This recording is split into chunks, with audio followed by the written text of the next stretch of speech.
Hello everybody, welcome to ICSE Study Beat. My name is Aditi Agrawal and today we'll be discussing about everything that you should know before attempting an extra question in your ICSE Board Examination. So in this session, we're going to discuss 5 major points with regards to attempting an extra question in your board examination. Number 1, is it allowed to attempt an extra question? Number 2, what happens if you attempt an extra question? Number 3, when should you attempt an extra question? Number 4, how many extra questions should you attempt? And number 5, in which subjects should you attempt an extra question? So coming to the first question, is it allowed to attempt an extra question in section B? So the very direct answer to this is a big yes. You are definitely allowed to attempt an extra question in your section B in ICSE Board Examination. And I don't need to speak any further on this topic. I will just show you a very short clip from an ICSE board examiner. She has been checking ICSE grade 10 chemistry papers for several years now, and this is what she has to say.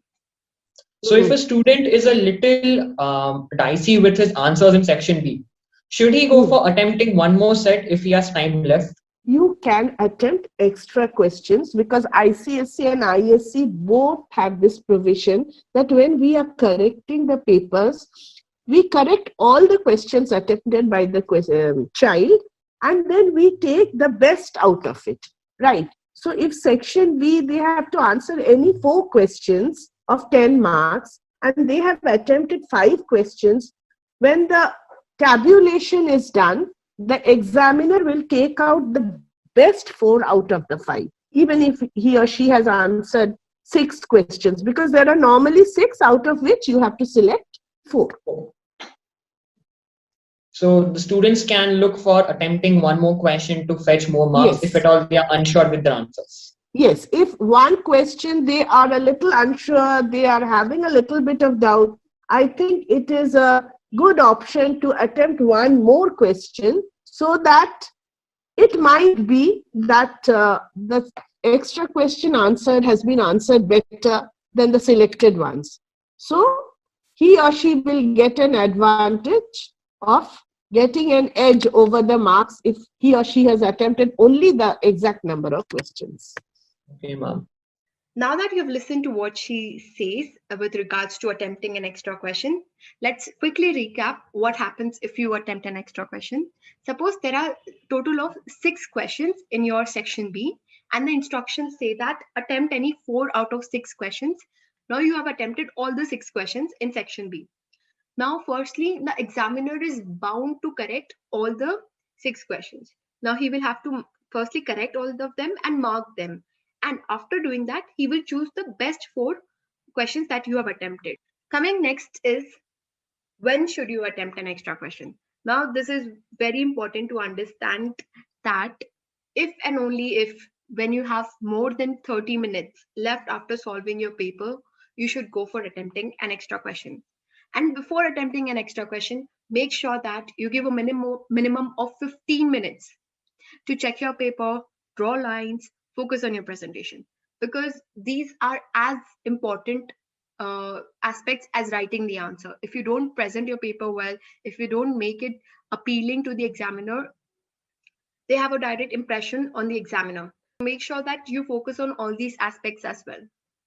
Now, after presenting your paper, make sure that you have attempted all the compulsory questions in section A as well as subparts in section B.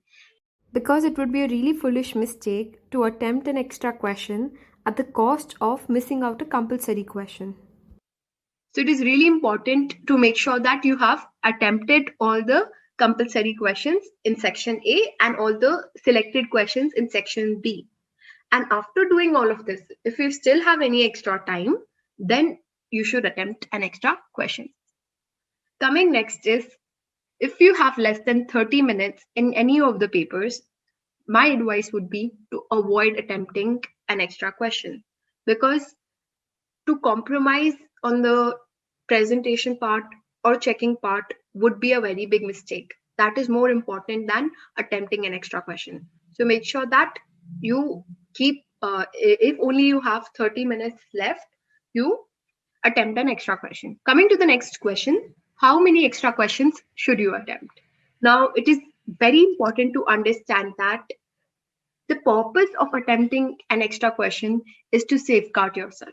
That is, suppose if you make a very silly mistake in section B, any of the subparts, or if you're not sure about a particular answer that you have written in section B, that's when you go for attempting an extra question, so that you have a safe zone, that you will, suppose you get full marks in the extra question and you did a very silly error in the previous question. So that's the purpose you attempt an extra question. If you have this pre-decided mindset that you're going to attempt all the questions in section B, it will have a direct, trust me, it will have a direct impact on the quality of your answers, because you will haste through your paper.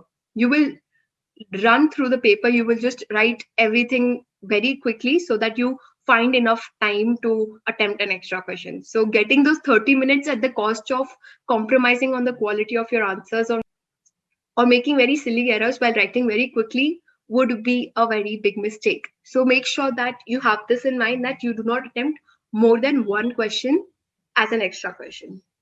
So coming to the next question, that is, in which subjects should you attempt an extra question? Now,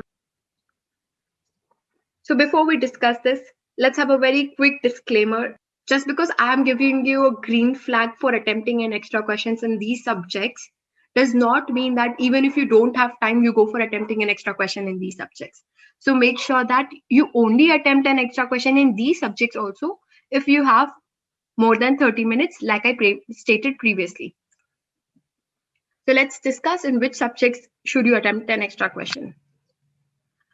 Coming to English 1, it's a very big no to extra questions, because English 1, that is your English language or your English grammar, is one subject wherein a lot of people have time constraints in the first place itself.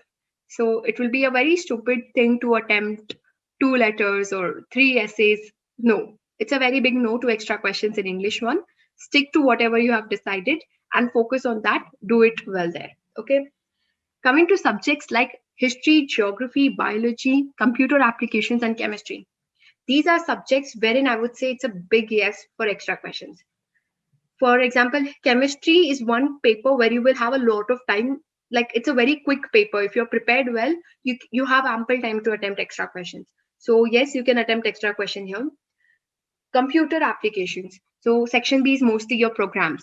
So personally, I attempted all the programs in computer applications. I scored 100 out of 100 in computer applications, because it's always beneficial to attempt extra program in computers, because at times it can be that you understood the logic of a program completely wrong.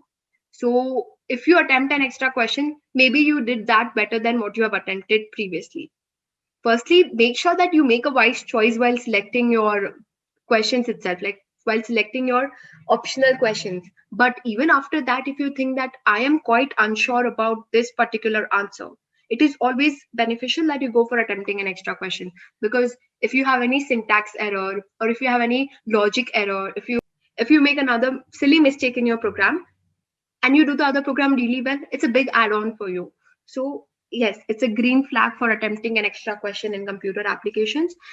I was really quick at computer applications, so I got sufficient time to attempt all the programs. But you should stick yourself to one program if you're slow at writing. Otherwise, if you are fast at writing, there is no harm in attempting all of the programs here. Biology, yes, you can attempt an extra question. Geography, again, the paper is really short and there is sufficient time to attempt an extra question. So if you are fast at writing, yes, you can definitely attempt an extra question. History, again, if you manage your time well and do not keep on writing paragraphs and stories and essays about every answer, you have sufficient time for history as well. And like ma'am said in the examiner video, which we uploaded previously, you write only as many points as the number of marks are there. So suppose for a 2 marks question, you just write 2 points. After you're done writing 2 points, do not write extra points. Okay, that doesn't make sense. Coming next is mathematics. Now, talking about mathematics, there are 3 types of people. Number 1 category, the type of people who find maths as a nightmare. For them, it has always been a tough subject and they do not find sufficient time in the paper. If you belong to this particular type of student category, my humble advice would be, to not attempt an extra question, because it is already your weak subject. You're already afraid of it. You have always not been performing good at it. So it's better that you do not attempt an extra question. Second category, which is moderate students who are not bad at maths, but they are afraid of mathematics. Okay. So for these kind of students, again, I would say do not attempt an extra question. Do not rush through your paper, because if you rush through mathematics paper, you are bound to make silly mistakes. Okay. You will definitely understand the concept wrong or something like that. So it's better not to attempt an extra question. Now, I personally was good at mathematics, but I did not find enough time in the paper. So that's when I took a call based on the paper. I thought I'm going to attempt an extra question, but I did not get enough time. So I left it. So if you are belonging to type 2, again, I would recommend do not attempt it. But if you think that you have time after completing the paper and you think that you have already checked your paper, then you can attempt it again. And coming to type 3, the people who do not need to study for maths and they love it and they have always been scoring well and they have always found enough time. So you guys, if you have enough time in the paper as well, so yeah, I recommend that you should attempt an extra question in mathematics, because you are somebody who is definitely aiming for 100 in maths. So in case you made a silly error in a certain question, so you will be saved with the extra question. So type 3 is the only category that I personally recommend should attempt an extra question in mathematics. Coming next is Hindi, which is your second language. Now, it's a big no again for essays and letter, like I said, for English 1.